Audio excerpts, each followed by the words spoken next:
একটা ছেলে, বিবাহিত ছেলে পরকীয়া করার সময় যত না ছলনা, যত না মিথ্যা কথা একটা তার বউয়ের নামে, নিজের স্ত্রীর নামে যত বাজে কথা বলে, সে ভালো না, সে হ্যান, সে ত্যান, সে অমুক, সে তমুক, সে শুইতে দেয় না, সে খাইতে দেয় না, সে মানে কোনো কিছুতে সে শান্তিতে দেয় না।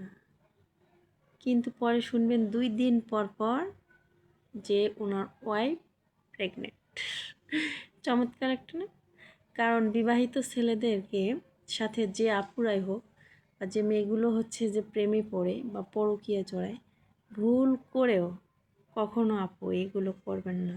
যে কোনো মেয়েই হোক, এগুলো করা ঠিক না। কারণ হচ্ছে একটা বিবাহিত লাইফে আমি যতটুকু শুনেছি যে কোনো ছেলেই, বিবাহিত ছেলে যদি কোনো মেয়েকে পটায়, তার বউ যদি বলা ঠিক না, যে ফেরেশতাও যদি হয়, মানে যদিও অনেক ভদ্র, অনেক রূপবতী, অনেক গুণবতী, তারপরেও যদি শুনেন যে কোনো মেয়েকে যদি পটায়, তাহলে দেখবেন যে নিজের ওয়াইফের নামে যত আজে বাজে নোংরা কথা বলে হচ্ছে মেয়েটাকে পটাবে। পটার পর ওই আপুগুলোকে, মানে যে আপুগুলো বোকামি করে পরকীয়া জড়ায়, বিশেষ করে বিবাহিত ছেলেদের কাছে, তখন দেখবে সে পুরোপুরি পাশ খায়, পাশ আর পাশ।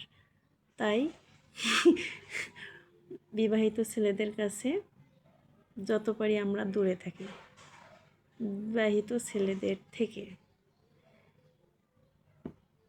2 দিন পর পর ওদের বউ প্রেগনেন্সি আর বলে আমার বউ তো ভালো না, আমার বউ তো অমুক, আমার বউ তো তমুক, খাইতে দেয় না, বসতে দেয় না, হেন দেয় না, তেন দেয় না, কত কি মিথ্যা কথা এদের। এই হলো বিবাহিত ছেলেদের ভালোবাসা।